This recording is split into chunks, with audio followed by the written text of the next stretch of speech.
Today is going to be pretty profound, so I invite you to make sure you're in a place to receive something that is pretty, it's hard to put into words actually. It came through me last night and it just blew my mind, and I know it was brought through me to share with you today. So here we are.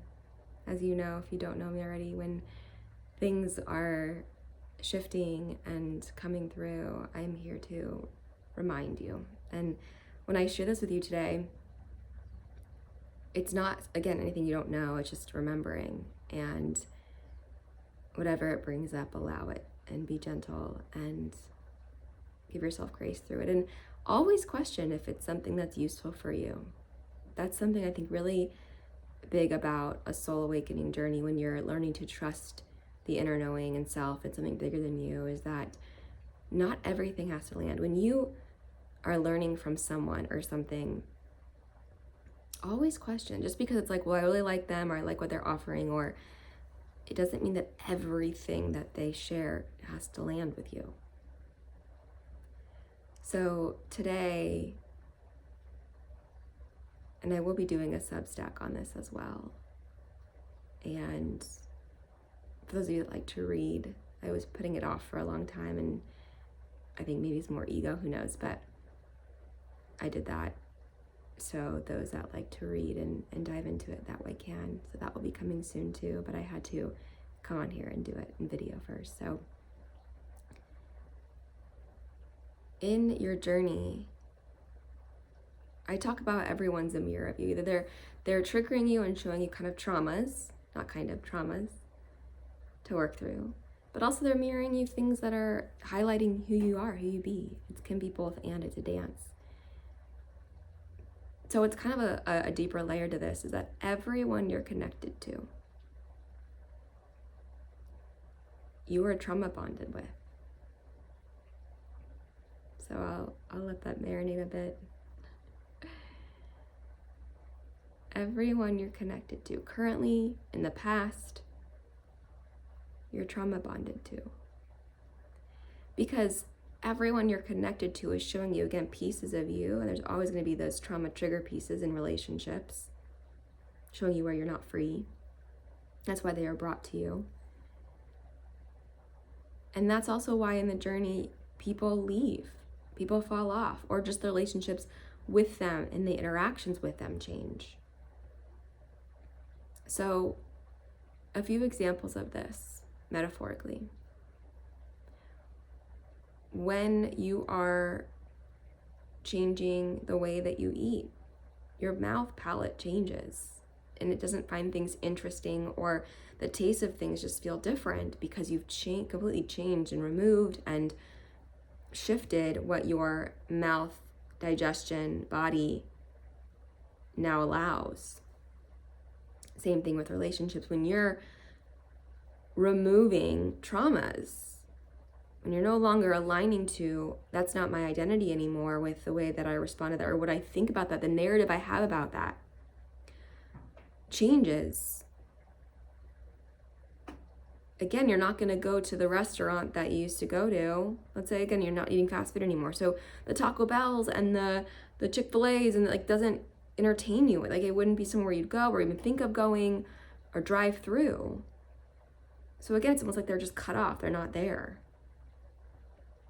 Or again, maybe you go once in a month, and so that's also a relationship. So if you're, let's say, your best friend from childhood, you and them bonded because both of your moms, you had entanglement with, you had enmeshment with. It was like it was just, you needed mom and to do things for you, and you cared so much about what she thought, and you wanted to be the good girl and do what she believed, and so if one of you is shifting from that and is going, I'm going to be an adult now and I'm not going to be the child anymore and need to be good girl anymore, and but this friend is still in that, again, it can't exist the same way. Unless, again, that's why it's always such a hard thing of when people do go, but they're a best friend since childhood. That it's like, but you're suffocating what is possible for both of you when you do that. And that's the hard work.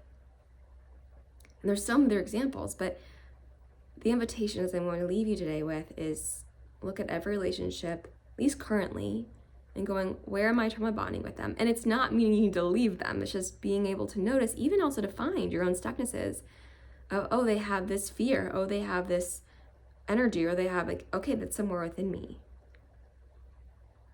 And what you'll also realize is why the people that have stuck around that you really feel like are still aligning with you, it's because they've been also doing the work.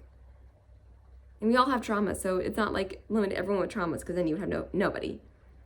But it's going, again, are they in the work of they're also working through that and growing, just like I know you are here.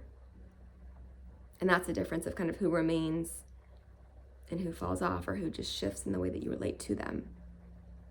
But give yourself grace through this and them, and know that it's also perfect for them, that when you split off, that's why. It's either the soul contract's been done with a trauma, with a situation, and if also you're irking of like, I know I shouldn't be hanging out with this person anymore, but I am, that's, again, you're connecting to the trauma of it. It's comfortable, it's familiar, but it's not you in this identity anymore. So what would it be like to be free of that and free them from that? That a lot of times when people also shift, again, that's even a frequency identity shift, that you don't even work on the trauma, it will just shift, because again, you're not attaching to the trauma of it. It's so simple, but yet maybe feels complicated to our humanness of what's really going on beneath that. When we do that, when we shift that, it's really powerful. And again, if someone is deciding to not mask by smoking or drinking, again, they're not going to be going to smoke bars and bars to drink. And so again, think about that was the way you were socializing with people or your world. That relationship to that bar, to that place, to those people will also shift, because your identity is different. And it's not about the smoking, drinking, it's about a mask. And I'm not saying everyone that smokes and drinks is this, but you know. But going, I'm suppressing something, I'm masking something. When you stop going, I'm not going to do that anymore. I'm going to feel. I'm going to do something that moves through energy and flow and creativity of me, instead of just like numbing. You're not going to find interesting the people and the places that want to mask, numb. So although it's going to feel weird and uncomfortable, it's the most liberating, free thing. And that's what I'm here to remind you, is who you are, and that you are freedom in human form. You are freedom, you are love, you are light. Even money, you are money. You are value, you are everything. So if you knew that, really, what things, places, people, situations would you allow and not allow in your life? So again, this one is a very intense one maybe, and again, you can just start with the people in your immediate circle right now, and then again, it can make it light, and you can make it comical, just, oh, that person I tried to, because that trauma I had then. And maybe you can start noticing the traumas I don't have now, and that makes sense. The work, celebrate. This is also a celebration of the work you've done throughout the journey. I think that's also the fun piece of it that I realized is what did fall as my traumas fell. And when I say that, when narratives, perspectives change, shift, what you choose to believe about things, right? The way you look at things change. So then you change, and then things around you and the people you connect with change. So enjoy it, and feel free to share below what you're grateful for today, and maybe someone what you saw as a trauma bond. And I invite you that when you share this or you think this about somebody, afterwards send them love, right? It was an ex-partner, and you're thinking about, because we were trauma bonding in that way, and then go, I'm sending you love. That's medicine for you and for them. I intend this finds you so well, and I will see you next time. You got this.